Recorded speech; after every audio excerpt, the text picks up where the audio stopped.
Thank you all for being here today. This is a regular meeting of the Subcommittee on Oversight. The women sitting in front of us today, you shouldn't have to be here. You shouldn't have to have a hearing on this topic. And what you should have, and we can't do, is to have your children back. But the systems of governing across this country have failed you. So you're here, and damn it, we're going to listen to you. Folks have said on the other side sometimes a lot of things in defense of sanctuary city policies. And I say, tell that to Laura Wilkerson, whose 18-year-old son Joshua was murdered by an illegal alien from Belize.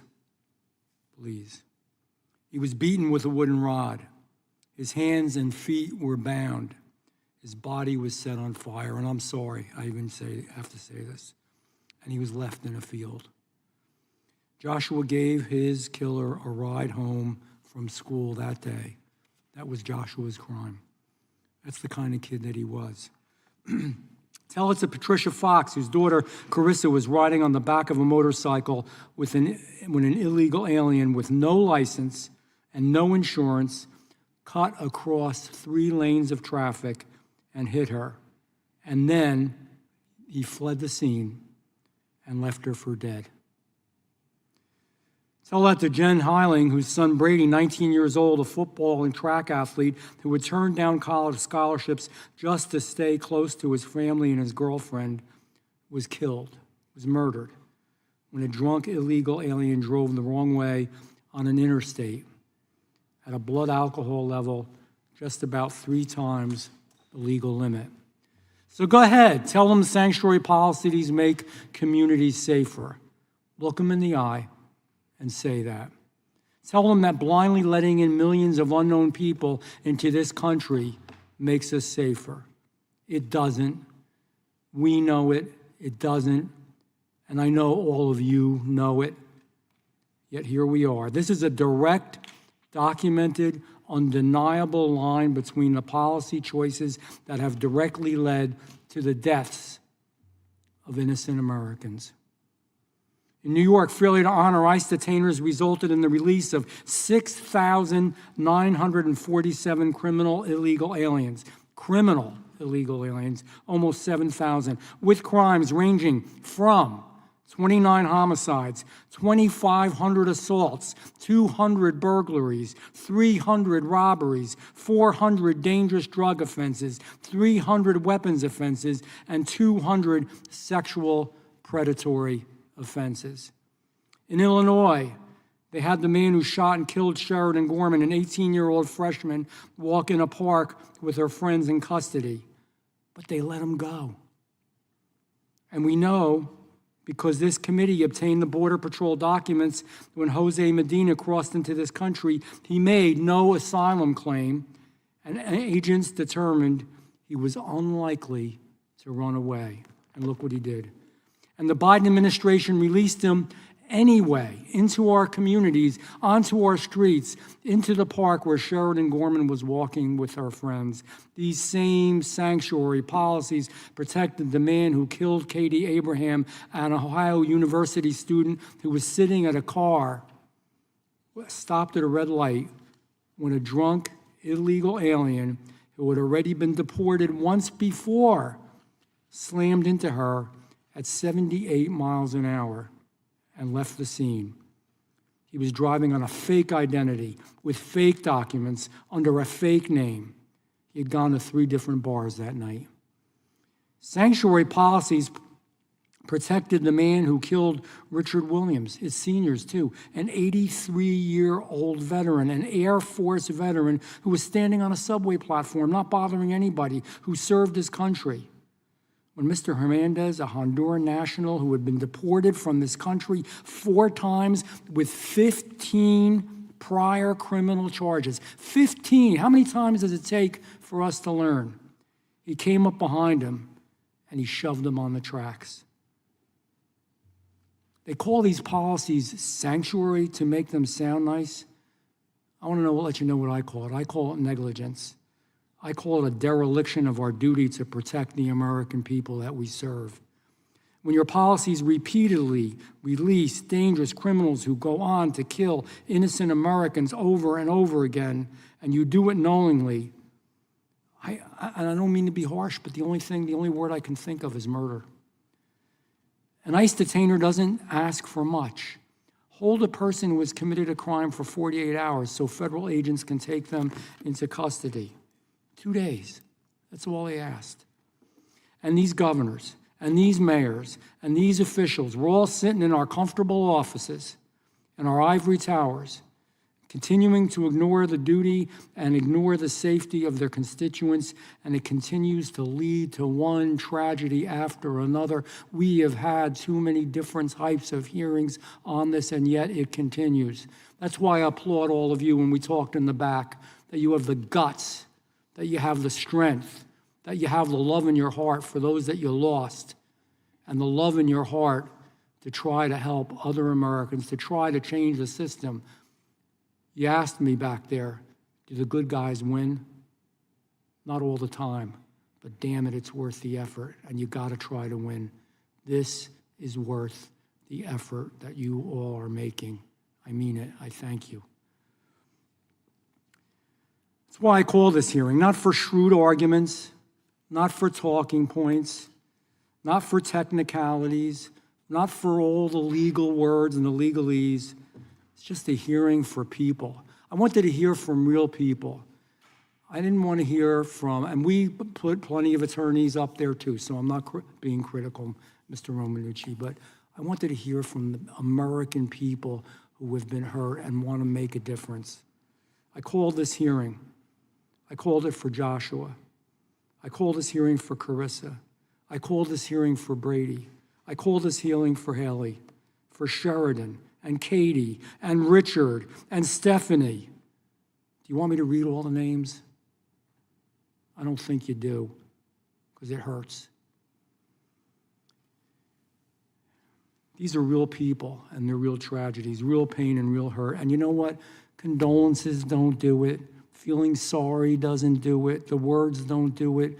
Speeches like the speech I'm giving now, it can't suffice. It can't do it. And I don't want anybody to sit here. I've heard people say, and I say this as a father and now the grandfather of 2 little ones, don't say you know how you feel, because we don't know how you feel. We will never, pray to God, know how you feel. Nobody can unless you go through it. Nobody knows how you feel. So I'm going to ask all of us today that sit up here on this dais, and more will be coming in, to look you all in the eyes and to look at you directly and to listen to you. And I want all of us to hear for ourselves the failure of sanctuary policies. And I thank you. Now I'm going to recognize the ranking member, Ms. Crockett, for an opening statement. Thank you so much, Mr. Chair. And let me echo the condolences that he said not to give.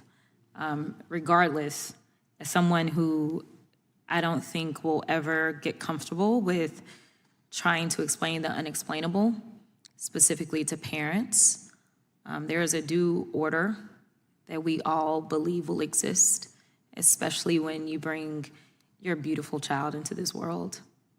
And the one thing that no parent ever anticipates is for that order to be disrupted. Prior to coming to Congress, I was frustrated. I did a lot of the same work that Mr. Romanucci does.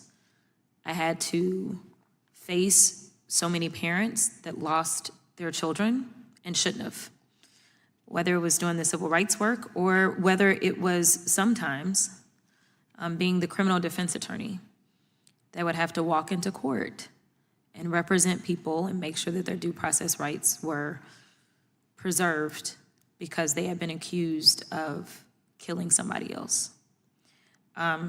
So I will say that I agree with the chairman when he says that speeches cannot suffice. They never have, they never will. But I must say that our actions have to speak louder than any words. And one of the reasons that I got into politics is because I felt like politicians are very good at lip service. And frankly, this hearing is a hearing that we have had over and over and over, where we've talked about sanctuary cities. And it frustrates me, if I'm being perfectly honest, because it doesn't lead to solutions. It feels like political gamesmanship, and the chairman is my friend, but I always keep it as real as I can. So I want to say thank you to each and every one of you for being here today. And let me be clear about something. Anyone who commits a crime, especially a violent crime, should be fully held accountable, no matter their citizenship status, race, sex, how much money they do or don't have, whether they went to school or not, or even if they're a government official. No one should be above the law. I've listened to similar witnesses give their accounts and their stories, but specifically as relates to the witnesses that sit before us today. I've read your written testimony, and I agree with some of the specific things that have been said in your written testimony.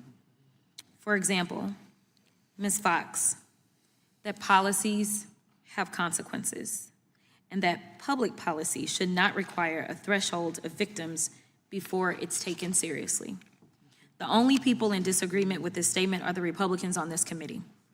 They've held multiple hearings on this topic, but still haven't invited the families of anyone killed by ICE or who have died while in ICE's custody. More people died in ICE's custody last year than any time in the 21st century. And Republicans still haven't invited any of their families to testify before this committee. ICE and CBP have either shot or shot at least 24 people, including American citizens. Some have died, others have been severely injured. A college student even had to have their eye removed after being shot in the face. Republicans have not invited any of their families to testify before this committee. As far as I know, Republicans have not even contacted the families of those killed or harmed. What our witnesses went through is tragic and devastating. And their loved ones, you deserve justice. But I have to be clear and say that their lives are not worth more nor less than, say, the life of Renee Good, or the life of Alex Preddy, or the life of Ruben Martinez, a 23-year-old U.S. citizen who was shot and killed by ICE in March of 2025, or the life of Miramar Martinez, a 30-year-old U.S. citizen who was shot 5 times by federal agents. Now, Ms. Martinez miraculously survived, but to Ms. Fox's point, it, quote, should not require a threshold of victims before it is taken seriously. Just 6 months after federal agents murdered Ruben Martinez, they tried to murder Miramar Martinez but failed. Just 2.5 months later, federal agents killed Renee Good. Just 17 days after that, federal agents killed Alex Preddy, and each time, Republicans on this committee have blamed the victims. If they had only been exercising their First Amendment rights, they'd be alive today. Or if Miss Martinez hadn't panicked after federal agents ran up behind her, put an AR-15 to her head and said, quote, do something, bitch.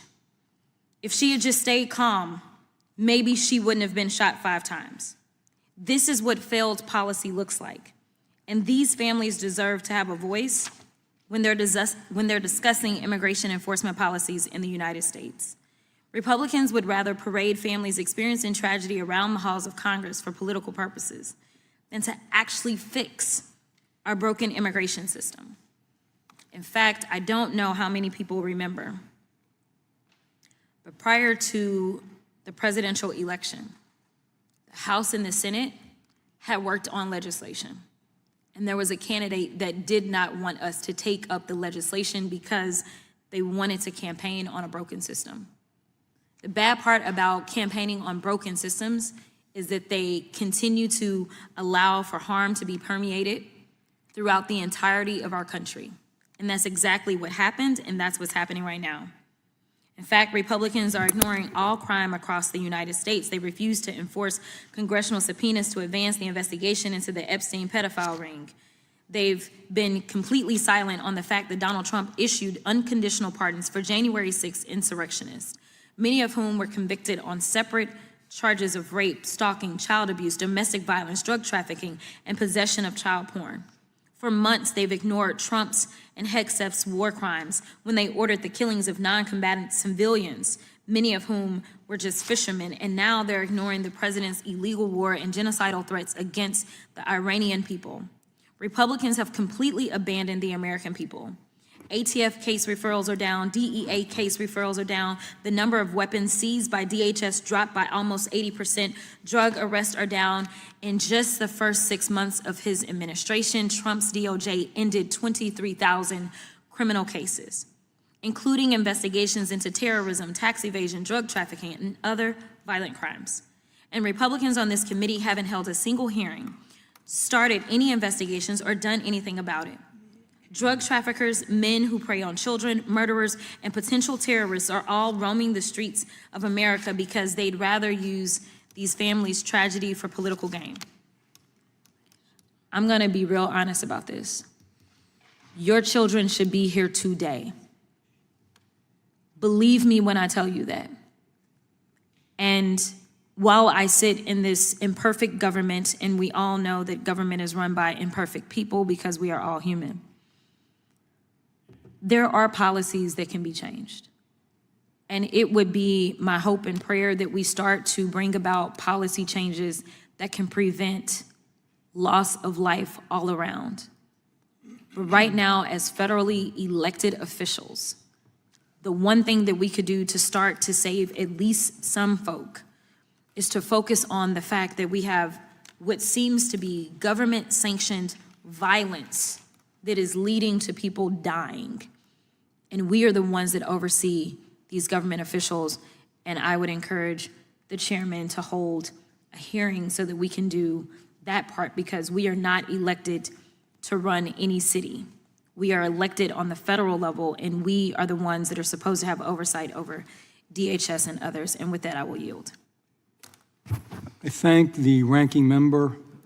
When I make a mistake, I make a mistake. So it's important to me to start each meeting, and I forgot to do it, with the pledge. So we're going to stand up and do the pledge, and then a moment of silence, just thinking about all that's transpiring. Please stand. Would you lead us in the pledge? I pledge allegiance to the flag of the United States of America and to the republic for which it stands, one nation, under God, indivisible, with liberty and justice for all. Remain silent for a moment of silence.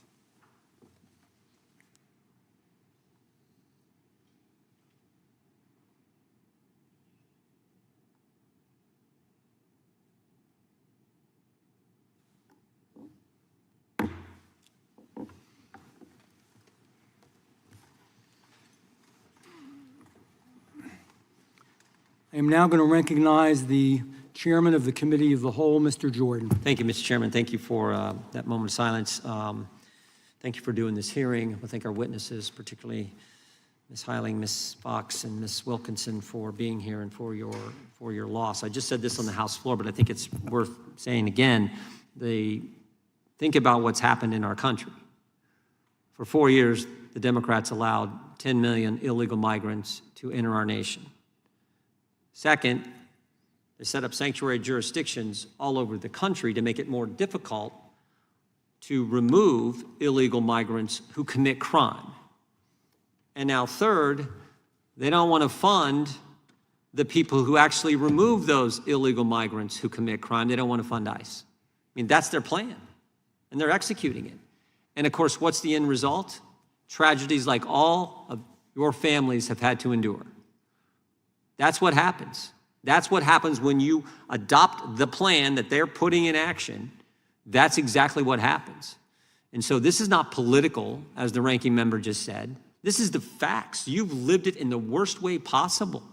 The worst way, the most personal to your entire family. What's happened is tragic, and you all know that, but you're willing to come here and testify because you want that plan to be stopped.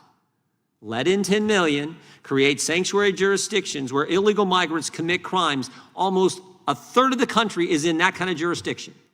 18 cities, 11 states, 3 counties in the District of Columbia, that kind of jurisdiction. And then, the guys who go out and stop those bad guys, illegal migrants who did crime, they defunded them. Wow, that's the Democrats' plan? That's scary. And so this is not political. This is for you to come tell your story. So hopefully we can stop what they've started to the tune of 10 million. Oh, by the way, it just got worse. Just got worse because on the House floor, they said anyone who came here under temporary protected status is now going to be permanent. 300,000 Haitians who entered the country during the Biden administration, we're going to make that permanent. So they're making it even worse.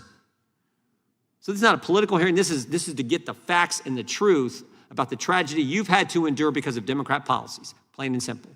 So I want to thank the chairman for his work, for this hearing, and for your courage and your willingness to come here today and tell the story. With that, I yield back.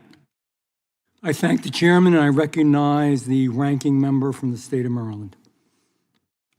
Thank you very much, Mr. Chairman. I want to thank the family members who came to Washington today to tell us the stories of how they lost their children. Please forgive my black and bloody eye. I am nursing a medical injury, but I did not want to miss this important hearing. And if the light gets too intense, forgive me if I put the sunglasses back on.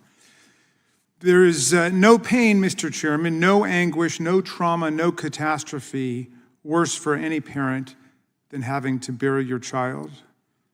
And my heart and my sympathy go to all of you who lost a child, as I did, and to your children who lost a brother or a sister. Nothing hurts more than losing a child, a family member in the prime of their life, or having them suffer a catastrophic injury or assault because someone else decided that their life didn't matter. You are all here today bravely to tell us how much the lives of your children did matter and do matter, and to ensure that their legacies here on earth, while senselessly cut short or dramatically altered, still live on in your work and in your families. In telling your loved ones' stories, you are advancing the righteous goal of ensuring that no other person suffers the pain of what you have gone through. You will not find a single member in this body who disagrees with your goal or your mission. This is a House, this is a Congress filled on both sides with mothers and fathers, uncles and aunts, grandparents, brothers and sisters, sons and daughters. We all want to protect our families and to keep them safe from harm. The terrible crimes that your families have suffered must be universally condemned. Victims of violent crimes, all violent crimes, victims of vehicular homicides, and victims of reckless driving, all of them must be listened to, must be heard, and must be respected. Victims must receive justice for the dreadful crimes that took their loved ones away. Perpetrators must be prosecuted to the fullest extent of our laws. Those who attack police officers or those who attack civilians must be prosecuted to the fullest extent of our laws. No one should be granted a blanket pardon without proof of remorse or rehabilitation or restitution to their victims. And once perpetrators have served their sentence here, if they're in our country illegally, they should be removed from our country. This is not a partisan problem, and nobody should try to turn it into a partisan problem. Tragically, the stories that we hear today can be told of any president. President Bush, President Obama, President Trump, President Biden, each of their administrations released undocumented immigrants who went on to commit violent crimes. We could fill the room with people speaking of their lost family members at the hands of people who came into the country illegally under Democratic and Republican administrations alike. It's not a partisan problem. Everyone knows our immigration system has been broken for decades. Administration after administration, we have lacked the political will to do the hard work of putting together a bipartisan solution. We need an immigration system that makes it a lot harder to come here illegally, or impossible to come here illegally, and a lot easier to come here legally to participate in the American dream. We need an immigration system that gives dreamers and others who have built a productive and law-abiding life in our country a pathway to legal status. Alas, this administration is focused on mass arrests, mass detention, and mass deportation that are dividing our country in unprecedented ways. To achieve this goal, DHS is not focused on going after the worst of the worst, the category of violent criminals quickly exhausted, with Stephen Miller demanding 3,000 draconian immigration arrests every single day. Federal agents simply started indiscriminately rounding up immigrants and American citizens who looked like immigrants, according to the agents. ICE has arrested kindergartners, daycare teachers, parents dropping off their kids at school. They dragged U.S. citizen grandparents out of their homes in their underwear in sub-zero temperatures and ripped children from their beds in the middle of the night, using them as bait to arrest their parents.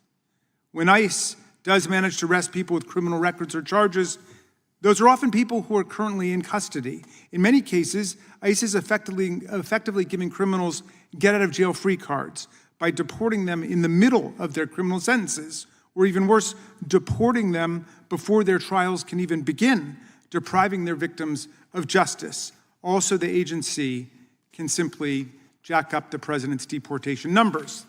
This makes it vital to hear from families like yours who have suffered from terrible crimes, to hear about the importance of accountability for those crimes. Your testimony is an important and powerful reminder that the fundamental responsibility of our federal law enforcement and justice system is to keep the people safe and to ensure that no one is ever above the law and no one is ever beneath it. The government must stand on the side of victims of crimes, not their perpetrators. I try to remind Attorney General Bondi of that principle when she appeared here before our committee. That's why we've been so focused on insisting that we hear from the victims of Jeffrey Epstein and Ghislaine Maxwell in their elite pedophile network, the women survivors who our government has failed at every turn. We failed to protect them from the appalling human trafficking and rape ring in the first place. Then our government failed them again by not holding any of Epstein's powerful friends accountable, exposing victims' names while censoring the names of perpetrators and playing outrageous political games with the files in DOJ's possession that they are legally compelled to turn over to Congress and make public. I was happy to hear that the First Lady of the United States agrees with that, and we hope that our committee will heed her call to hold hearings, as Mrs. Trump said, with the survivors of Jeffrey Epstein's billion-dollar global sex trafficking ring. This is also why we speak up for all of the people victimized and harmed by the people who stormed the Capitol on January 6, 2021. Not only the over 150 police officers who were bludgeoned, beaten, crushed, and even died because of what happened that day, but also for all of those who have been harmed by the January 6 perpetrators after they got their pardons from President Trump. These pardon recipients have gone on to abuse women and children, plot murders, and commit sexual assault and kidnapping. After January 6 rioter Andrew Paul Johnson got his pardon from President Trump, he repeatedly sexually abused two 12-year-old children and tried to keep them quiet by promising to share with them some of the millions of dollars in restitution that he plans to receive from the Trump administration. If not for President Trump's pardon, these children never would have been molested. Their innocence would not have been shattered by this monster. It is essential to hear from people harmed also by the aggressive police state-style immigration enforcement tactics that have terrified the country. They don't target the worst of the worst, they are the worst of the worst. This includes hearing from the families of the 3 American citizens ICE agents have gunned down point blank in our streets, like Renee Good, the 36-year-old mother and poet who was shot 3 times in the head and body by an ICE officer while she was driving her car. This includes the American citizens who have been profiled, beaten, detained, and even deported by ICE. It includes the police officers who are finding it more difficult to do their jobs because immigrant communities no longer trust them, and prosecutors whose cases are stymied because ICE deports their defendants, witnesses, and victims before their trials can even begin. And it includes the family members of people who have died at the hands of their abusers because they were too afraid to report them to the police for fear they would be deported. Failing to arrest and deport the worst of the worst makes all of us less safe. But so too does allowing federal agents to trample the rights and freedoms of the American people. I want to thank you all again for appearing before us today and hope that we will continue to listen to the voices of everyone whose lives have been so immeasurably altered by the failure of our government to act and enact meaningful policy changes to keep all of our streets and all of our people safe. I look forward to hearing your testimony today, and I yield back, Mr. Chairman. I thank the ranking member. Without objection, all other opening statements will be included in the record. We now will introduce today's witnesses. Ms. Patricia Fox. Ms. Fox lives in Denver metro area and is the full-time caregiver to her daughter, Carissa. Carissa was hit by an unlicensed and uninsured driver who entered the United States illegally. She sustained a traumatic brain injury and now requires full-time care. Jen Haling. Ms. Haling is the mother of Brady Haling, a young man who, along with his girlfriend, were hit by an illegal alien. Brady died from his injuries 5 days later while his girlfriend was killed instantly. The alien was a Honduran national and was intoxicated and driving the wrong way on the highway. Mr. Antonio Romanucci. Mr. Romanucci is the founding partner of Romanucci and Blandon, a Chicago-based law firm. He represents the family of Renee Good. And Ms. Laura Wilkerson. Ms. Wilkerson is the mother of Joshua Wilkerson, a young man who was beaten to death, set on fire by an illegal alien who was his high school classmate. Joshua was giving this individual a ride home from school when he attacked him. We are going to begin by swearing you all in. Would you please rise? Raise your right hand. Do you swear or affirm under penalty of perjury that the testimony you are about to give is true and correct to the best of your knowledge, information, and belief? So help you God. Thank you. You may sit down. Let the record reflect the witnesses have answered in the affirmative. Please know that your written testimony will be entered into the record in its entirety. We ask that you summarize your testimony to no longer than 5 minutes. Ms. Fox, you may begin. Thank you for reminding us where we were. I thought for a second that I wandered into an Epstein file hearing. Now that I've been holding my arms open to what life has to offer me, I couldn't be happier. That was the last text from my daughter roughly 2 hours before an unlicensed, uninsured, illegal alien would run a stop sign, cross 3 lanes of traffic without looking, and collide with Carissa, slamming her head first into a concrete barrier. The driver then fled the scene with her boyfriend and Nat, not knowing if my daughter was alive or dead. My daughter was ambitious. She was enrolled in esthetician school. She quickly rose to the top of her class, landed jobs with high-end salons. She'd smile with confidence as she talked about her dreams of opening a skincare line based on beauty secrets around the world. She was very specific that her goal was to make quality skincare affordable for everyone, because everyone deserved to feel beautiful. I was so proud of the young woman that Carissa was blossoming into before my eyes. She would have done it too, because when my daughter put her mind to something, she achieved it. Now, she's minimally conscious, nonverbal, is wheelchair-bound, and eats through a feeding tube. She has very little cognitive control over her body. She communicates discomfort through grunts and moans, and at night she often calls out to me. I think she's afraid of the dark, or of being alone, or both. I don't know for sure, because she can't tell me. I know the pulse ox that monitors her vitals while she's sleeping says her heart rate is high when I walk in. Then I touch her arm and sing to her in those wee hours, and her heart rate goes back down, and she goes to sleep. And to think we're the lucky ones. My little girl survived. I still get to kiss her. I still get to hold her hand. Many angel families don't get that. That blessing is not lost on me. For us, there is hope, regardless of what the doctors say, because my God is big and he happens to be in the business of miracles. But hope for the future does not erase today's reality. That reality is my daughter's care is now my full-time responsibility. Her medical needs are extensive. Her medical bills well into 7 figures and growing.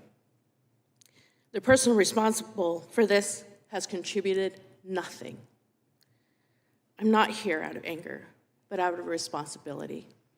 Responsibility to my daughter, and responsibility to ensure that what happened to Carissa is not simply dismissed as an unfortunate exception, but recognized as an all too common pattern. This is not just about my family. Destructive sanctuary policies carry real-world consequences. Angel families live with these consequences every day. Each angel family that comes before all of you is risking more pain and trauma. We receive death threats. We've lost friends. We have to relive our trauma over and over again every time we tell our stories. But who's going to tell our stories if we don't? You'll never hear Carissa's story from Colorado Democrats like John Hickenlooper, Jason Crow, Brittany Peterson, or Joe Neguse. So here we are, telling our stories until not one more American daughter, American son, or American family loses a loved one to these fully preventable tragedies. We are often told that illegal aliens commit crimes at lower rates than American citizens. They say studies show. But when you start digging into those studies, they don't hold up under scrutiny. So let's talk about some statistics that we do know. Unlicensed drivers are estimated to have 5 times higher risk of being involved in a fatal crash. They are often involved in reckless behaviors, such as speeding and impaired driving, leading to higher rates of serious injury and fatalities. Colorado has one of the highest rates of uninsured drivers in the United States, with estimates between 17 and 20%. Of all uninsured Colorado drivers, about 25% are estimated to be unlicensed illegal aliens. Do you think that a driver is magically protected from these statistics simply because they're undocumented? Here's another factual statistic. Entering the United States illegally is considered a criminal offense under federal law. 100% of illegal aliens are criminals. We often hear that enforcement should only focus on the worst of the worst. My daughter was not harmed by someone that was labeled as the worst of the worst. She was harmed by someone who shouldn't have been in a position to hurt her in the first place. I reject the idea that families must wait for tragedy before action is taken. There should not have to be a Carissa or a Brady or a Hallie or a Joshua. Public policy should not require a threshold of victims on either side. Our children are not your collateral damage. Thank you. Thank you, Ms. Fox. No words, no words. Ms. Heiling, you're next. Thank you. My name is Jennifer Heiling. I am an angel mom, and I am from a small town in Minnesota. My son Brady Heiling and his girlfriend Hallie Helgeson were tragically killed while celebrating their 3-year anniversary at a concert in Wisconsin. We got a text that they had made it to their car and were headed home. This would be the last thing that we had ever heard from them. On July 20th of 2025, our lives came to a screeching halt. Brady and Hallie were innocently driving home, while an illegal immigrant that was driving the wrong way while intoxicated crashed into them. She was a multiple offender, 2 times over her legal limit, and had failed to install her interlock device that would have prevented this whole incident from happening. And above all else, she's never had a driver's license to be on the road in the first place. This woman was not a hardened criminal. She was just a mom that was allowed to live in this country completely exempt from consequences for breaking our laws. Time after time, she was allowed to keep living here above the law without any attempt to change her behavior and bad decisions. The ability to seek protection and be shielded by living in a sanctuary city will continue to allow illegal immigrants to continue to take the innocent lives of Americans. If you want to seek refuge in our country and make a better life for yourself, I am in total support, but expect you to follow our laws. Our safety depends on it. Why are we allowing people to live amongst us that want to cause us harm? Why are we expected to allow them to keep offending and not be deported? Do you think this is really helping anyone seek a better life? It is not. This is called being an enabler. If you are unable to live by the laws of this country, you should be removed at the very first offense. Why are we waiting for our children to be murdered? If the woman responsible for murdering our children was deported after the first time she was drinking and driving, we wouldn't be forced to be living this nightmare. To allow someone to continue to be on the road with multiple traffic violations and a history of drinking and driving, not to mention never legally obtaining a driver's license or citizenship, is absolutely recklessness. This entire tragedy was completely preventable, and not just for us, but for her too. If you think allowing anyone to live their lives here without consequence is helping them in any way become a better person, you are mistaken. This woman will have to live the rest of her life knowing she not only murdered 2 innocent teenagers full of hopes, dreams, just ready to start their lives together, but she also destroyed her life, and our community, and our community's lives. Generations of kids and classmates left to figure out, why was this allowed to happen? It should have never happened. Try to explain to Brady's 11-year-old sister that he will never attend another one of her events to cheer her on. He'll never get to see her grow up. Explain to his 16-year-old sister he won't get to be here to protect her from the guys with bad intentions or meeting her newest farm animal edition. Tell Hallie's brother that he's now an only child, all because an illegal immigrant that was allowed to live in a sanctuary city while breaking our laws repeatedly until she finally murdered someone with her reckless, selfish ways. And please, I beg you to explain to me that I will not get to watch my son grow into the man I was so diligently raising him to be. I will not get to see him succeed at all of his goals he has worked so hard to make come true. Then you explain to Hallie's mom, well, she'll never get to see her little girl become a mother herself. And you explain to her dad why he will never get to walk his little girl down the aisle and give her away. Please, I ask that you tell my husband that the company he spent his whole life building was for nothing. Brady will never get to work alongside of him, just so that a group of people that feel it is more important to protect those illegal immigrants, let them keep offending until they completely destroy the lives of innocent children and families, is more important than our rights and safety of American citizens. It's really easy to say that we need to protect these groups when you are unaffected. It's really easy for people I don't even know to sit there and say my kids deserve better than to be part of a political agenda. If you believe this to be true, you are sadly mistaken. I don't want to be here. We don't want to be here. But we weren't given a choice. Our children were murdered. So here we are trying to prevent this nightmare from happening to anyone else. If it is to protect the loved ones of the very people attacking us. Some of my own family find it necessary to tell me this is an issue of drinking and driving, not immigration. If this particular woman would have been responsibly dealt with and deported after the first time drinking and driving, then we would not be in this position right now. My entire future has been literally stolen from me in a way that will never make sense, and it still doesn't seem real. I should be listening to Brady and Hallie tell me about college and about how they can't wait to come home for the summer. But because we continue to protect people like this and give them free rein in our communities, the innocent lives will continue to be taken. Angel families will continue to multiply. Whose kid has to die before these people will see where we are coming from? Whose family has to be destroyed before they're willing to admit, hey, we have a problem? What tragedy has to rip their lives apart before they realize that when they tell me I need to look at my situation differently, it's selfish, heartless, and cruel?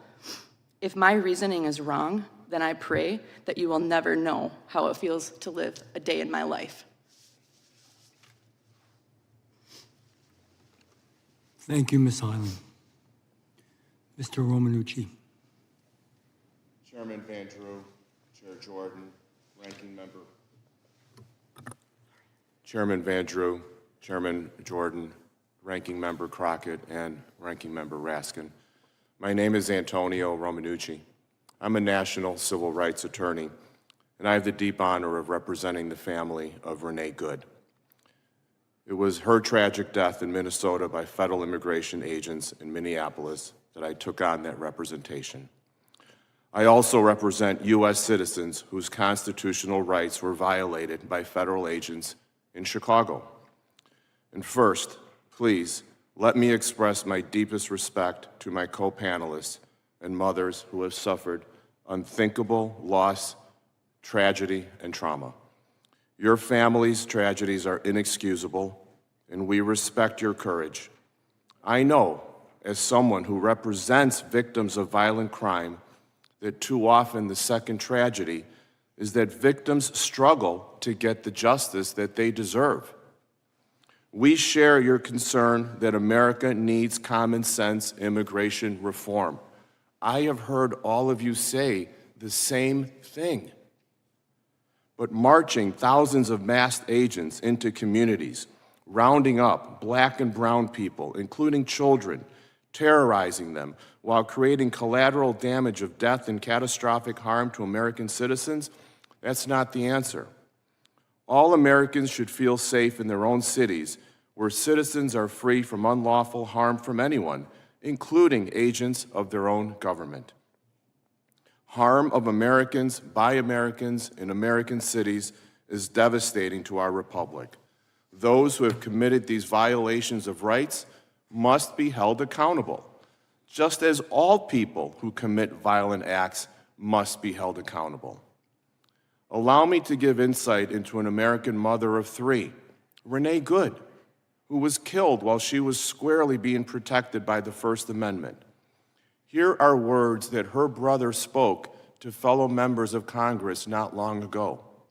Quote, "The deep distress our family feels because of Renee's loss in such a violent and unnecessary way is complicated by feelings of disbelief and desperation for change.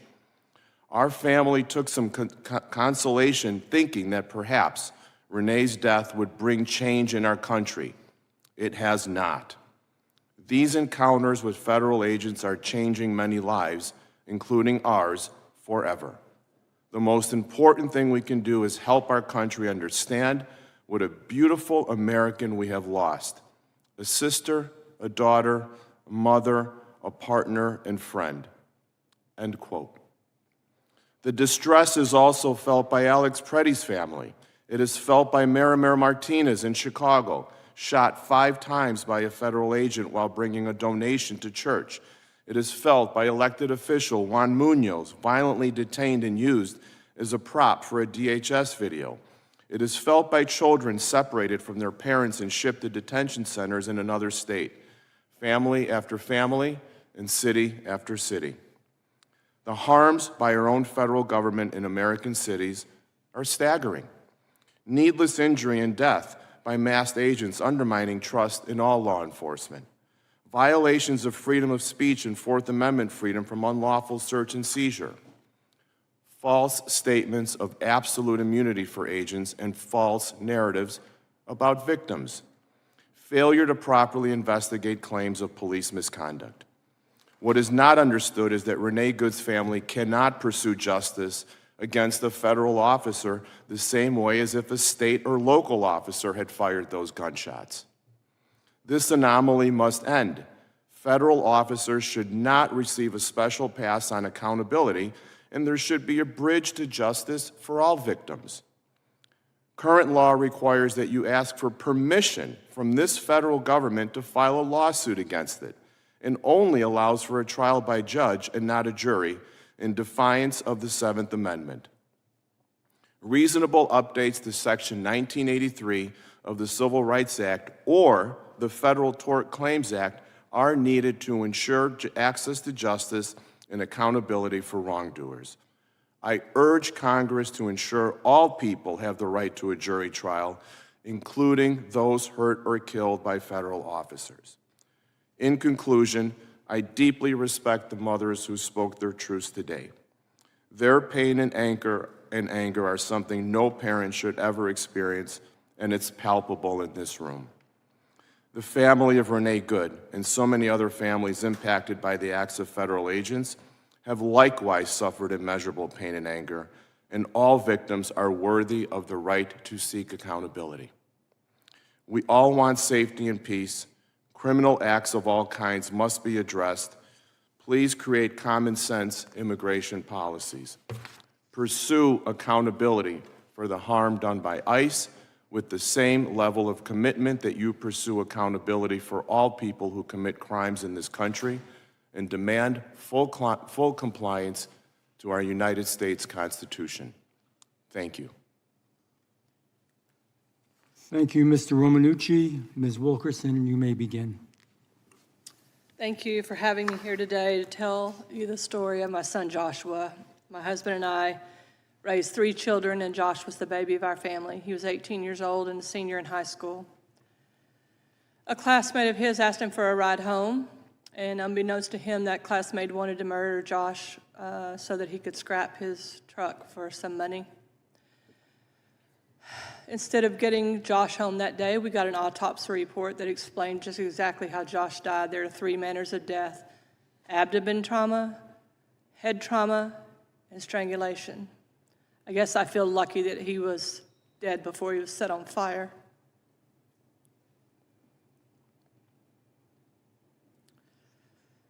This creates a hole in a family like you can never imagine. It will never be repaired here. Our lives will be different. It's like a bomb was dropped in our family. And even if we could pick up the pieces, you can't put them back together, right? I'm okay with where Josh was at today. What I'm not okay with are the lies that I'm hearing as I sit here sometimes. Josh deserved to live. His brother was defending this country in the Air Force. He got to come home for 2 weeks to bury his little brother and then go back to defending this country and put his grief on a shelf. So now that he's out, he deals with things later, and it affects our family in every single way. The lies I want to talk about today are what I'm hearing from Ms. Crockett and Mr. Raskin about. I think you said there's potential terrorists roaming the streets. Those are due to sanctuary city policies. You invited the criminal element, hey, come to our city and we're going to give you sanctuary. What are you giving them sanctuary from? The law? Who else gets sanctuary from the law? Do I get it? You feel sympathy for me? I'm never going to be the same. Can I go do what I want to do and get sanctuary from the law?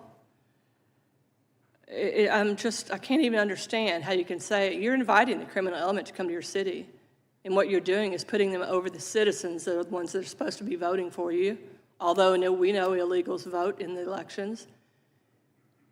Failed policies are under Obama and Biden opening the U.S. border to any and everybody, allowing them without vetting them and shipping them off to other parts of the country so that they can vote in that area, giving them driver's license, giving them social security cards, allowing them to be citizens without being citizens, and vote for a certain party.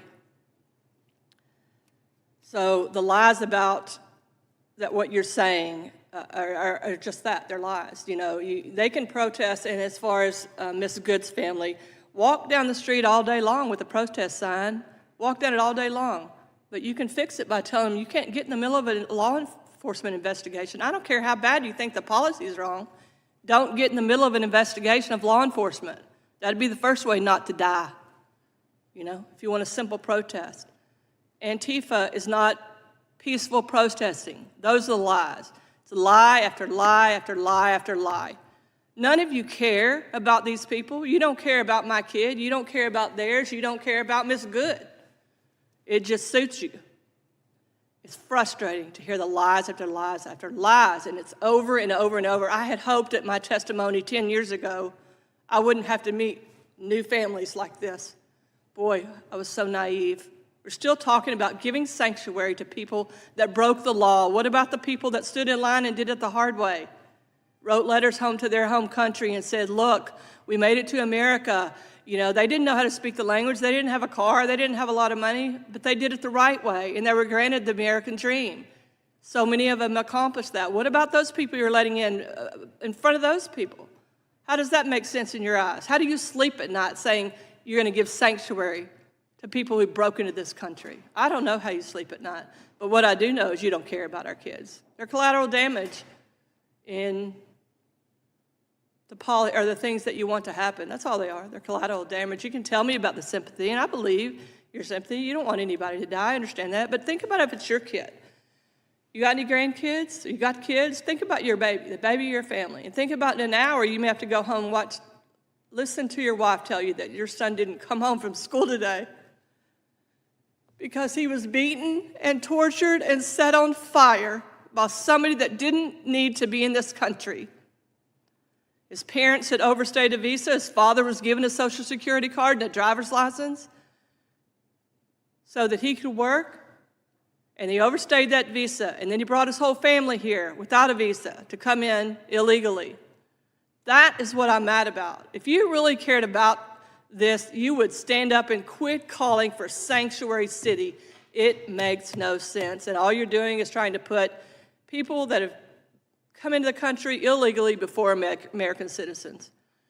You know, and especially even about the Renee Good. I feel for their family. They have lost a family member through no fault of their own, but she chose to go there that day.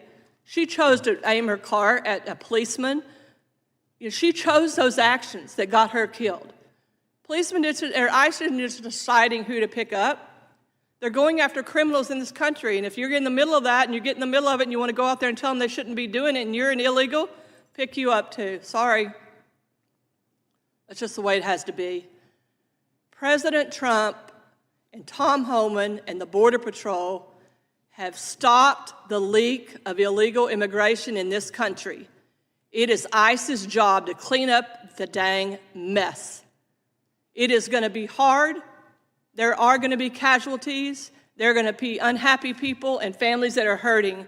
I say if you are not putting your kid 6 feet under the dirt and turning around and walking away from the cemetery, you'll be all right. Stop the nonsense. Stop it. It's time to clean up the mess of what happened under the last few administrations. And, you know, I really don't care if they're unhappy. I'm so grateful they could go home and see their kid, or they can FaceTime their kid in another country, or the kid here can FaceTime. Their parents put them in that situation. Their parents brought him over or brought them over there when they were young. I understand it's no fault of the kids, but their parents put them in that situation. You have parents in other countries that come here illegally, and then they call for some yahoo to transport their kid across the border to join them. They don't care if they get raped all along the way, because that's what happens. We know it, I know it, you know it. Ms. Wilkerson, I could listen to you all day, and I mean it, I could. Your time has expired. I've been very lenient. You're about a minute and a half over. Sorry. So, no, don't be sorry. I'm sorry I have to say this, but if you could wrap it up, your entire testimony, anything else you have to say will be put in the permanent record. Thank you. Thank you for listening to me. I just want you to know that the leak has been stopped. Continue to fight to clean up the mess. Stop the nonsense at sanctuary cities. Thank you, Ms. Wilkerson. We're going to now proceed under the 5-minute rule with questions for those on the panel. And we are going to start with Mr. Schmidt from the state of Kansas. My name is Chairman, and I want to thank all of our witnesses for being here and for not just taking your time, but for giving your hearts. We're grateful for your sharing your stories because it makes it real for people who are watching and who will read this record and who understand that this is more than a policy debate. So thank you for your time. Let me start, we'll go this direction. Ms. Wilkerson, let me start with you. I'm sorry, I didn't catch. Where is your home state? It was Houston, Texas. In Texas? Lived just outside of Houston, yes. What happened to the person who killed your child? I got justice in a court of law, probably because it was in Texas. He could have gotten between 5 and 99 years. He got 99 years, and so that means he has to serve 30 years before he comes up for parole. So we have about another 15 years and before I have to start fighting, letting him out, him getting out of jail. But I am grateful that he got some justice. I know so many parents don't get that. Ms. Hiley, may I ask you the same question? What happened to the person who killed your child? Brady and Hallie had their crash happen this past July. We have been pushed off. Things take time, we're told. This is just how it works. Be patient. Try to raise your family, try to go about your life, but be patient. So we are still living this justice you speak of. How old was Brady? He was 19 and Hallie was 18. Brady looked like quite an athlete from the photos. Brady and Hallie were both amazing athletes. Brady turned down scholarships to stay home and support Hallie in her athletics. And they were going to start college together in about 2 weeks. All of their college belongings are still in their rooms, in our basements. Just like they're going to come back and we're going to send them off someday. You're right, he looked like an amazing athlete because he was. He's a very special boy to a lot of people that know him and that don't know him. He's made a huge impact. I saw what looked like football photos. Was he a multi-sport athlete? Brady played football mainly. He was a state track athlete. He ran relays and threw the shot put. He went 2 years in a row to the state competition, and he weight trained in between times, as you can see by the size of his biceps. He never missed a workout session. He was very self-disciplined. He was very much a rule follower. To die in the way he did, innocently trying to get home, the rule follower in him was screaming at the top of his lungs, "This woman is drunk. She's driving the wrong way. I don't have time to react. Why wasn't she home with her own family, taking care of them, sparing my child?" Where were they going to go to college? They were going to go over to South Dakota to Lake Area Tech.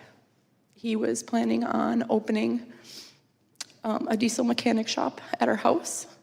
We just finished building. Him and his dad had spent the whole summer. They own semis and excavating equipment. They do a lot of dirt work and truck hauling, and he was gonna open that shop to be able to service all of those trucks. Like I said, he was very independently driven, had lots of goals. He had a plan for him and Hallie. It was a little different than what he was anticipating. Thank you, ma'am. You're welcome. Ms. Fox, what happened to the person who hit your daughter? I contacted the voice line victims of immigration crime engagement back in January. After our 7th arraignment, she took the pleading guilty to Class 5 felony conspiracy to flee the scene of an accident with severe bodily injury. So I filed a report with Voice, and we received news that she has since been deported. February 28th, it was confirmed that she is back in Venezuela. So each of the three of you had interaction with the criminal justice system after the crimes that injured or killed your children. Since this all happened to each of the three mothers, just quickly, has anybody who engaged in the policies that let those people stay in this country illegally beforehand, has anybody contacted you and expressed sympathy or apologized to you? No, we've heard from one politician from our local area expressing his sincere condolences, but we've heard nothing about anything that was done wrong in justice as much as Ms. Renee Good has received. I had several Republicans express their sympathy, but most of the others just wanted to look away and not, they're not emotionally strong enough to look at it, let alone live through it. But they're not going to change a policy. That's why I fully believe that our kids are just collateral damage. Thank you. My time's expired, Mr. Chairman. I just want to say we are very sorry that our country let this happen to you. Thank you, Mr. Schmidt. I recognize the gentleman from Georgia, Mr. Hank Johnson. Thank you, Mr. Chairman. I'm so sorry for what has happened to your children. I cannot imagine what you've gone through, and no parent should have to go through what you have gone through. All victims of violent crime deserve justice, but this hearing is not about justice. It's entitled "The Human Toll of Sanctuary Policies, Stories from Victims and Families." We could very well have done a hearing on the human toll of the Trump MAGA tax cuts on 17 million Americans who got their health care access and food security ripped out from under them so that the wealthiest billionaires in this country could get another tax cut. Or we could have entitled this hearing or had a hearing on the human toll of Trump's stupid war with Iran and how it's making life increasingly unaffordable for people here in America, except for the wealthiest Americans. They can pay whatever the price is. We could have had a hearing on the human toll of Trump's desperate cover-up of the Epstein files, the toll that has played on the victims of that international child sex abuse ring. But no, we are here today, and not to cast any aspersions on any of you for testifying, but this is a Steve Miller-approved hearing whose sole aim is to stir up passion and bias and prejudice against immigrants who are people of color. Now, I mean, we have had mass murder after mass murder in this country perpetrated by all kinds of people. But I just want to talk about those that have been perpetrated by white males. Robert Card opened fire at a bowling alley in Lewistown, Maine, killing 18 people, wounding 13. Peyton Gendron, white supremacist, killed 10 people in a racist attack at a supermarket in Buffalo, New York. Randy Stair, a 32-year-old suspected of killing a family of 4 in Romeoville, Illinois. Richard Dale Crum, a 52-year-old man in Arca-Butler, Mississippi, who shot and killed 6 people, including his ex-wife and stepfather. 38-year-old Courtney Gordon, who stabbed 4 relatives, including 2 children, to death in New York City. And I could go on in terms of tragedies and victims of tragedy who could be brought here to talk about this MAGA Republican failure to do anything about gun control. So this is, even the fact that Mr. Romanucci, you are seated number 3 instead of number 4. I mean, normally the 3 Republican witnesses would be seated together, not sandwiching the Democratic witness in between you, but you got sandwiched today for the dramatic effect of it. It's all politics, and it's unfortunate what my friends here on the other side of the aisle are perpetrating. Mr. Romanucci, the killing of Miss Good was not in a was by rogue ICE officers, federal agents, who can't even be sued for, the damage that they have done to your clients' loved ones. That's wrong. That's why I've introduced the Bivens Act, which would allow people to bring federal officials into court and sue them against these egregious actions. There are many. Certainly, they equate. I'm not minimizing the tragedy that is before us today with you three women, but the other tragedies at the hands of non-immigrants, just as important. My Bivens Act would ensure that all victims and their loved ones can get justice, even if the perpetrator is a government official. And that's why I've also introduced the Constitutional Accountability Act, which would establish that federal, state, and local governments have the same respondeat superior liability that private employers have for their employees. So there's much we can do to bring justice to those who have been aggrieved by tragedy. Congress, this MAGA Republican Congress, is incapable and unwilling to do anything in that regard, and that's unfortunate. I'm going to be the one who yields back after going only 11 minutes over. Thank you, and I yield back. Thank you, Mr. Johnson. Yes, that was 11 seconds over. Not 11 minutes, I would have been tapping the gavel. With that, Mr. Schmidt, Thank you, Mr. Chairman. I have some unanimous consent requests. without objection. I would ask unanimous consent to include in the record an article titled ICE asked Governor Pritzker and Chicago sanctuary politicians to not release criminal illegal alien accused of killing 18-year-old Loyola College student. Without objection. Also, an article titled Mayor Fry's sanctuary policies release criminal illegal aliens from jails back into Minneapolis streets to terrorize more innocent Americans. Without objection. And so too unanimous consent to include in the record an article titled Illinois father says Pritzker shows, quote, indifference, unquote, to his daughter being killed by a illegal immigrant. Without objection. Thank you, Mr. Chairman. Thank you, Mr. And Schmidt. Mr. Chair, I have a UC. Without objection. This is from the Texas Tribune. It is from March 29th, actually my birthday, 2010. Houston, no sanctuary. Anise Parker, who was the mayor at the time. Ooh, can I respond to that? Thank you. You know Sorry, what? it was just an Mr. Gill is unspoken going to policy. speak next, and he is going to yield some of his time to you. Thank Is that you. okay? Yes, ma'am. Yes, sir. With that, I recognize Mr. Gill.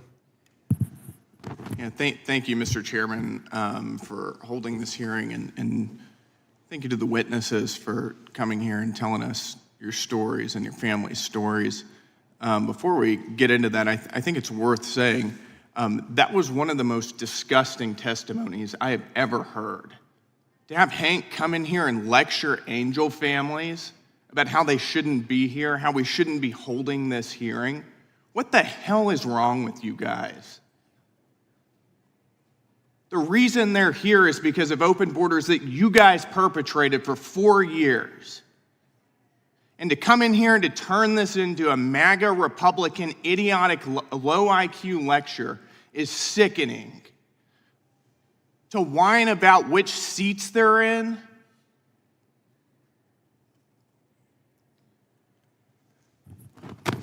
it's disgusting. That said, I'd like to give you guys a chance to respond to some of the things that you've heard, and I'll start with you, Ms. Wilkerson. Thank you. I just wanted to say that it was a spoken policy of Houston to be a sanctuary. It wasn't written at that point, and so the suburbs around Houston followed that same policy. And these Parker's kind of laughable to me. This hearing could also be about why we're not, or people aren't voting. You know, there's a slush fund for people up here in these places that have committed crimes, or people have said, oh, you've raped and stuff. But, you know, this hearing could have been about that too, but it's not. It's about our kids that we lost, and about the very fact that Sanctuary City Policies is creating a haven for people that came to this country illegally. Thank you. You can put me in whatever order, in whatever seat. My tragedy is never going to be okay. I will be last, I will be first, I will be 42nd seat, if that's what you want. But we're so used to hearing everyone tell us, but we're sorry. Please Here are condolences, but this hearing should be about this. This hearing should be about me, but it's not. Today's our day. Hear us. Leave your butts in your seat. I don't want to hear your butts.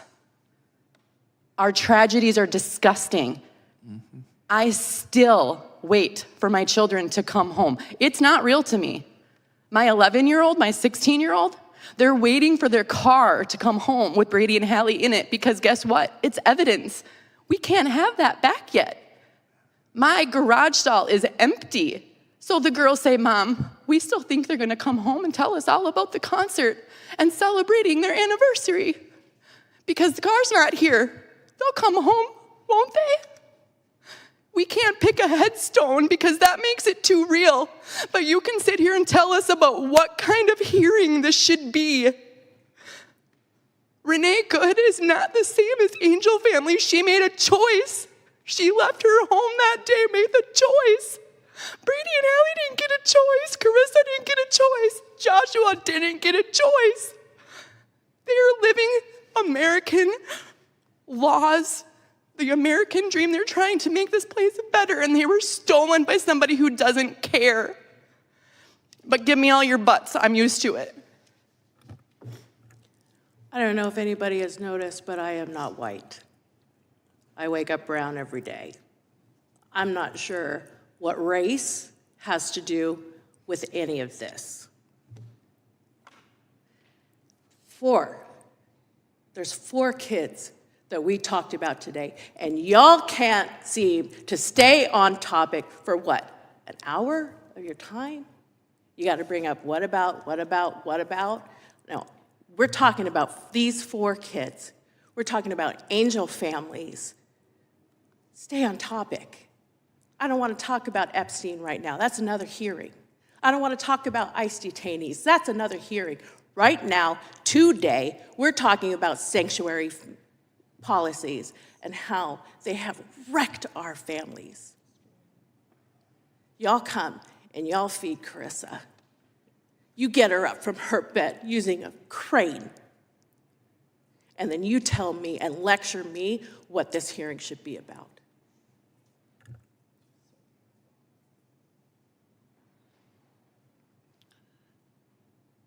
Ms. Wilkerson, we have a little bit more time. Would you like to have the floor to respond to anything else you've heard today?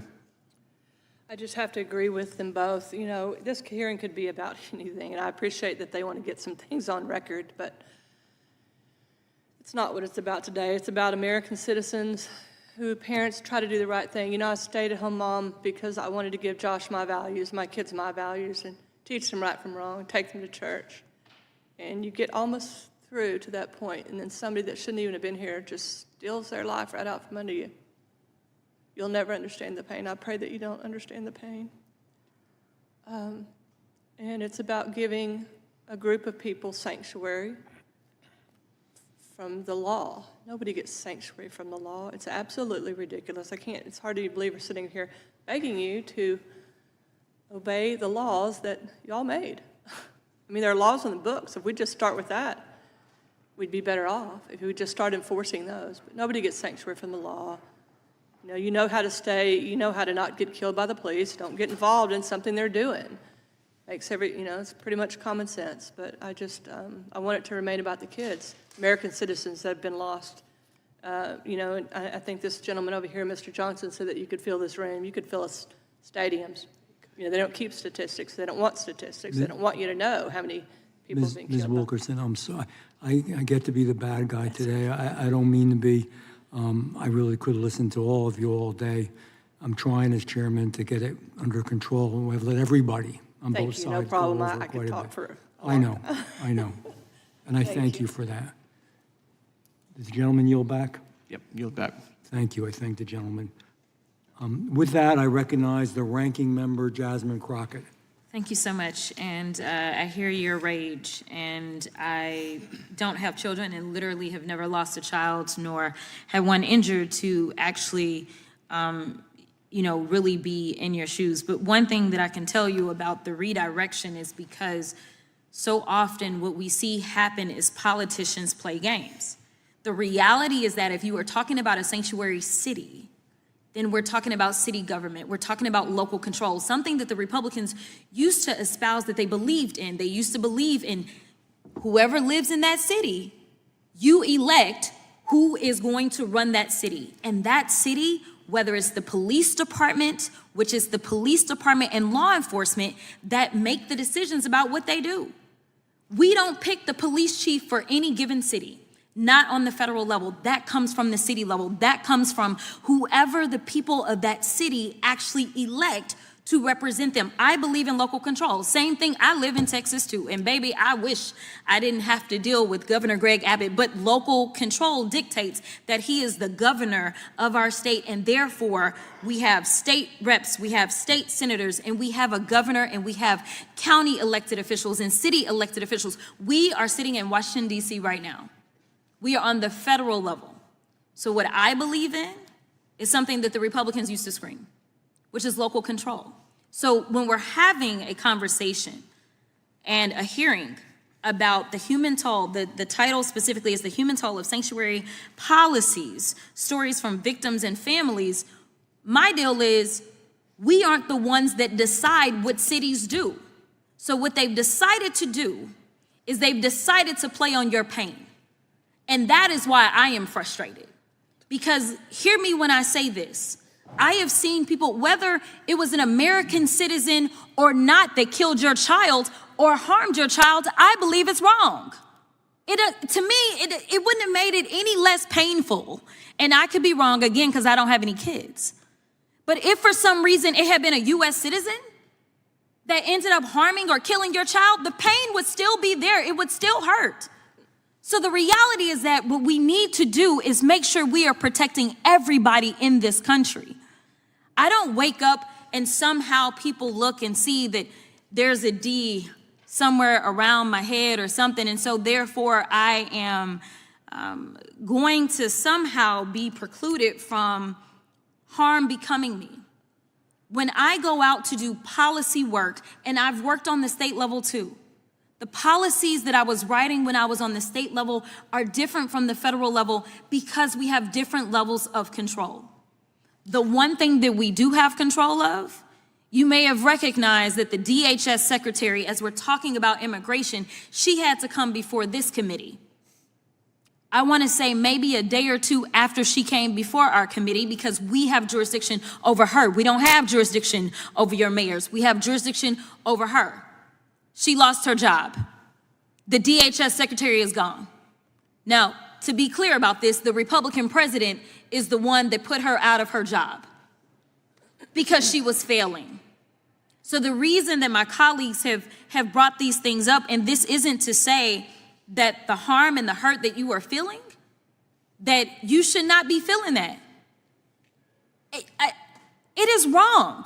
Again, even as a criminal defense attorney, I can't tell you how many times I was begging clients to enter pleas. In fact, it literally made me remember a case that I had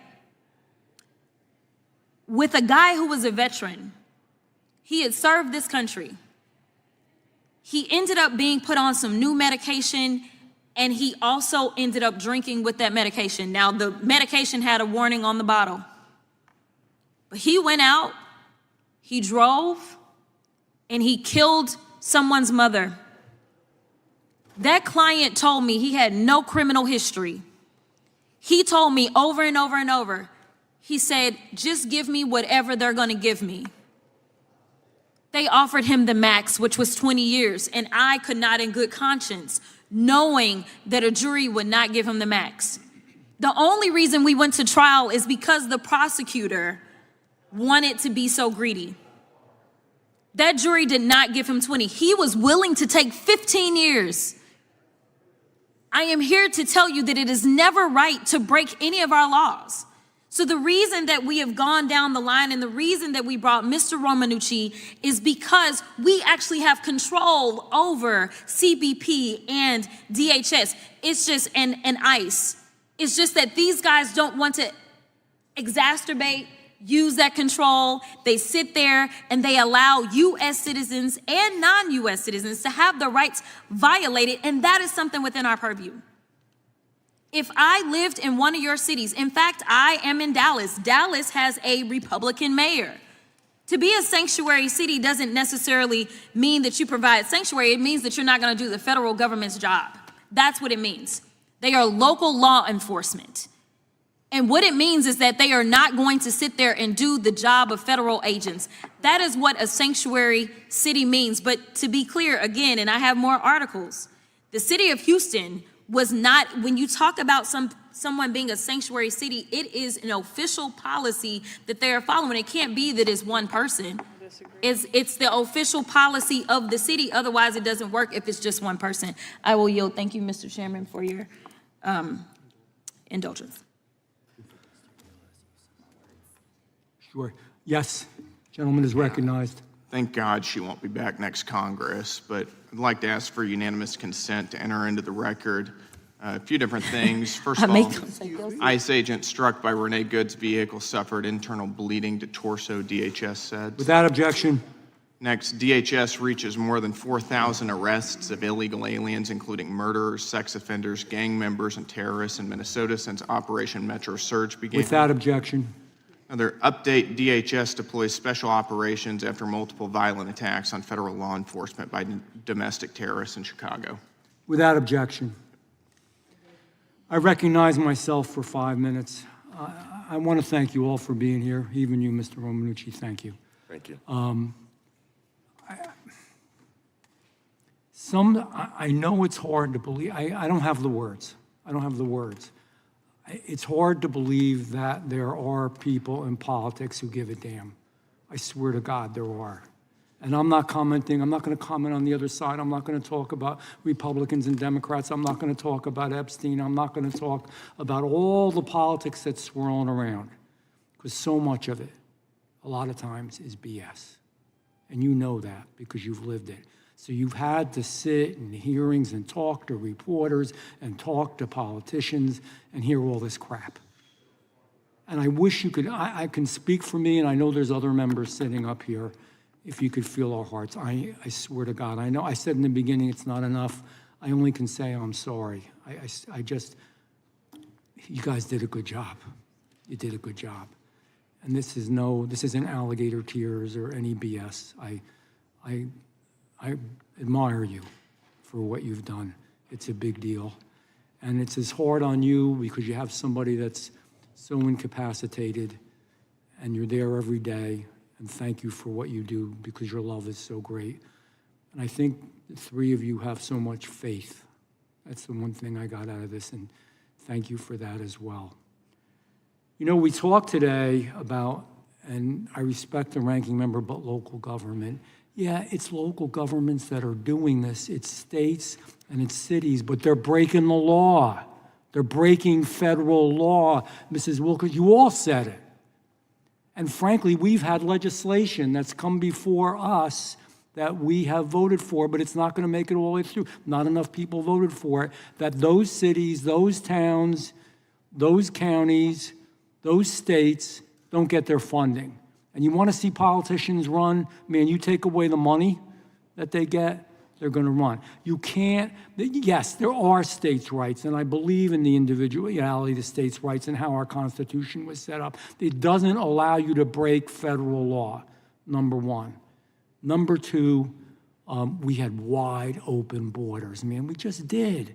I'm not here to, this isn't a political debate. Nobody's going to vote for or against me on anything in this room today. But we did, and we let really bad people in. And somebody, you know, one of our members said, well, tragedies happen, and it could have been an American citizen who did that. Yeah, and we couldn't help that because they're an American citizen. There was not, how did we know? You don't know when you wake up in the morning what somebody's going to do to you or to your family, your children, whatever. But this was preventable. That's the word here. So you broke the law. They broke the law. And it was preventable. It didn't have to be that way, and we've talked about it for years. I love immigrants. I love legal immigrants. I love so many of us. Our parents, our grandparents, our great-grandparents came here. They busted their ass to make a living and to do the right thing and to be responsible. They were good people. That's not what we're talking about here. And you know what? An aspect of all this that we didn't even mention is how much this cost us. Now, who cares about the money when you think of human life? But even beyond that, some of these people, we have to transport them, we have to feed them, we have to house them, we have to educate them. It's nothing against immigrants, and it's not trying to hurt anybody. But they broke the law. And some of them are god-awful. Those statistics that Mr. Gillette, everybody's read today, they're real. It's not 3 or 4. It's thousands. And millions were let into our country. No country has ever prevailed in all of world history when it just bleeds open like that. So this hearing, more importantly than the politics, liberal, conservative, Republican, Democrat, I just wanted people to hear, and I wish every American, I swear to God, they didn't have to hear us, but I wish they could just hear you. That's why your job is so hard. Because you know what? Let me tell truth be told. Yeah, we'll do some news hits. Maybe, Mr. Schmidt will get interviewed, or I'll get interviewed, or Jasmine will get interviewed. But a lot of people aren't going to know what happened here today. They're not. But you have to keep pushing, and you have to keep working. And I want you to know, and I mean this, forget the BS politics. A lot of people love you for what you've done and the courage you've shown. You didn't have to do it. This is a pain coming here, and you relive that pain every single time you do it, and you don't know who's telling you the truth and who's BSing you. But there are people who care. And I pray to God that someday this works out and we don't keep doing this. So I thank you for that. I had a bunch of questions. I don't even have the time. Mr. Chairman, may I be recognized for 30 seconds? Yes, you may. Thank you so much. First of all, whether it was by intentional or by happenstance, I embrace the position where I'm sitting. I hug moms like you all the time, and I do feel your pain. I'm fine with where I sit in my position. Chairman, you are powerful. When you asked us to stand and say the Pledge of Allegiance, we all followed you. And the last words that we said were liberty and justice for all. And I'm an advocate, and that's what I believe in. And I'm asking this Congress, this committee, to find a common sense approach to immigration so that we don't have to do this again. You don't have to come back here in a year or 10 years ever. Thank you. 30 seconds from me, just Okay, you to got it. answer Ms. I probably broke, by the way, they're not laws. I probably broke all kinds of rules today, just so you know, and I don't care, When Ms. Crockett said she doesn't have children, so she doesn't know, I mean, we're not wired to process the type of tragedy that we're living. We're not. There are no words. I will tell you, it does feel different when an illegal immigrant kills your children than it does an American, because it was preventable. It feels different. Not that I know that because I have had an American kill a child, but when something's preventable and your life is ruined from something that's preventable, it does hit a little different than what I would imagine it would feel like just a regular casualty. Loss in itself is so difficult. There's no words. Loss is loss. It is very tragic. What we're dealing with when it's preventable, when these people have done something and they weren't asked to leave, if I were to go to Honduras, where the woman who killed our children is from, and I would kill 2 teenagers there, I'm not getting any rights from the Hondurans. They're not giving me rights. It's different. This is preventable. So I think it does hit a little different when our tragedy is preventable. Thank you. Thank you. Mr. Schmidt? Thank you, Mr. Chairman. In addition to our witnesses today, we have others who wish to be sure the committee and the record know their stories. They were unable to testify, so I have some unanimous consent requests to enter Without objection. the record. I'd like to enter into the record a statement from Zoe Heiling, the sister of Brady Heiling. I'd like to enter into the record a statement from Corey Heiling, the sister of Brady Heiling. Without objection. I'd like to enter into the record a statement from John and Deborah Hosuk, who I believe are the grandparents of Without Brady objection. Heiling. I'd also like to enter into the record a statement from Agnes Gaboni, an angel mom, Without objection. and a statement from Joe Abraham, an angel parent. Without objection. Thank you. I yield back. Thank you, Mr. Schmidt. It concludes today's, oh, I'm sorry. Sorry, one more UC. This is from the Houston Chronicle. Houston is not a sanctuary city by the definition. This is from June 30th of 2006. And more specifically, just if you'll indulge me for 2 seconds to actually read something that's actually a part of the article. It says that Houston police are required to check the warrant status of everyone who is ticketed, arrested, or jailed if they fail I don't to think show it's in proper order for you to be ID. reading articles here. We're going to give her a little, I'm- it's almost done. Go ahead, just go, don't argue, just finish. Yeah, because you know I'm ready to, okay. And ICE officials are given full access to city jails and Without information objection. collection Without by objection. HPD. Thank you, Without Mr. objection. Chairman. Okay, that concludes today's hearing. We thank our witnesses for appearing before the committee today. Without objection, all members do have 5 legislative days to submit additional written questions for the witnesses or additional materials for the record. Without objection, this hearing is adjourned.